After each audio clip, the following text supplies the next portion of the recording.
Breaking news రెండు రోజులుగా అతలాకుతలం చేస్తున్న భారీ వర్షాలు వరదలపై ఇవాళ మరోసారి సీఎం రేవంత్ రెడ్డి సమీక్ష నిర్వహించబోతున్నారు. వరదల వల్ల ఆస్తి పంట ప్రాణ నష్టాలపై అధికారులతో చర్చించనున్నారు. ఇప్పటికే ఏరియల్ సర్వేలో సీఎం రేవంత్ రెడ్డి మంత్రి ఉత్తమ్ కుమార్లు పాల్గొన్నారు.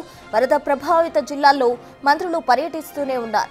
వరదల నష్టంపై కేంద్రానికి నివేదిక పంపనుంది తెలంగాణ ప్రభుత్వం.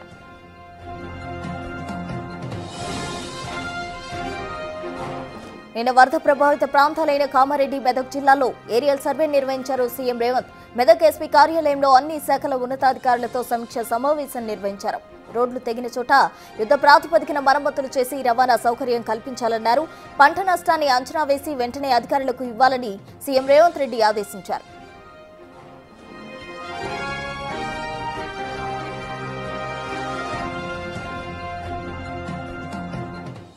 మోర్ డీటెయిల్స్ మా ప్రతినిధి వాసు అందిస్తారు. వాసు, చెప్పండి. అయితే వరద ప్రభావిత ప్రాంతాల్లో ఇప్పటికే సీఎంతో సహా మంత్రి ఉత్తమ్, అలాగే పలువురు మహేష్ కుమార్ గౌడ్ వీరంతా కూడా ఏరియల్ సర్వేలో పాల్గొనడం జరిగింది. దానికి సంబంధించిన కంప్లీట్ డీటెయిల్స్ ఏంటి?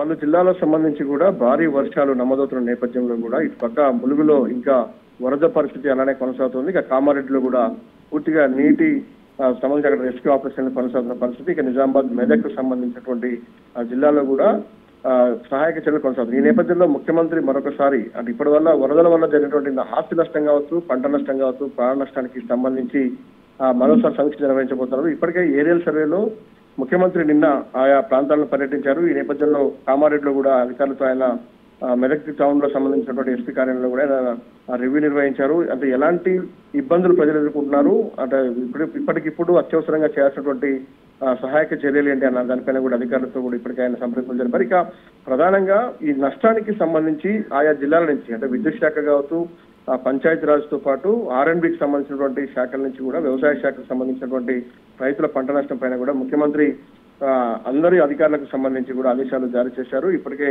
నష్టానికి సంబంధించినటువంటి నివేదికలు పంపాలని కోరినటువంటి పరిస్థితి. అయితే వరదల నష్టంపై ఎంతవరకు నష్టం చేకూరిందన్న అంశానికి సంబంధించి కూడా కేంద్రానికి ఒక నివేదిక పంపనున్నారు తెలంగాణ ప్రభుత్వానికి సంబంధించి కూడా. అయితే ప్రధానంగా ఇప్పటి వరకు ప్రభుత్వానికి అందుతున్నటువంటి సమాచారం మేరకు కూడా పంచాయతీరాజ్ సంబంధించినటువంటి 1291 ప్రాంతాల్లో రహదారులు దెబ్బతిన్నాయి. 374 కోట్ల నష్టం వాటిల్లిందని కూడా ఇప్పటికే R&Bకి సంబంధించి నివేదికలు అందాయి. ఇక పూర్తిగా దెబ్బతిన్న గ్రామాలు యుద్ధ ప్రాతిపదికన రోడ్లు మరమ్మతులు చేపట్టాలని కూడా మంత్రులు అధికారులు సూచించారు. వర్షాలకు తడిచి కూలే ప్రమాదం ఉన్నటువంటి పంచాయతీరాజ్ భవనాలు కూడా తక్షణం ఖాళీ చేయాలని ఆదేశాలు జారీ చేశారు. ఇక రాష్ట్ర వ్యాప్తంగా 37 R&B డివిజన్లకు సంబంధించి వర్షాల కారణంగా 794 సమస్యాత్మకమైన రోడ్లు గుర్తించారు. వీటిలో 1039 కిలోమీటర్లు దెబ్బతిన్నాయని కూడా అధికారులు గుర్తించారు. 31 చోట్ల రోడ్లు తెగిపోగా 10 చోట్ల తాత్కాలిక పునరుద్ధరణ పనులు ఇప్పటికే ప్రారంభించారు. 356 చోట్ల కాజ్వేలు, కల్వట్లు దెబ్బతిన్నట్టుగా తెలుస్తోంది. అయితే ప్రధానంగా కూడా వీటన్నిటికి సంబంధించి వ్యవసాయ శాఖకు సంబంధించి 10 లక్షల ఎకరాల్లో పంట నష్టం జరిగింది. ప్రస్తుతం మంత్రి తుమ్మల నాగేశ్వరరావు కూడా సెక్రటరియట్ లో ఆ శాఖ అధికారులతో కూడా భేటీ అయ్యారు. ఆయన మొత్తం పంట నష్టానికి సంబంధించి నివేదిక తెప్పించారు. గోదావరి, కృష్ణా బేసిన్ లో కూడా ఇంకా కొనసాగుతోంది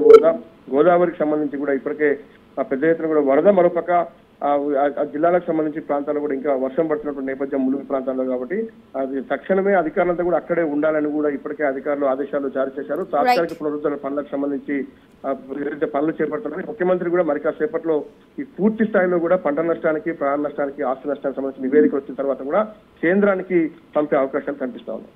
రైట్ వాసు, థ్యాంక్ యూ.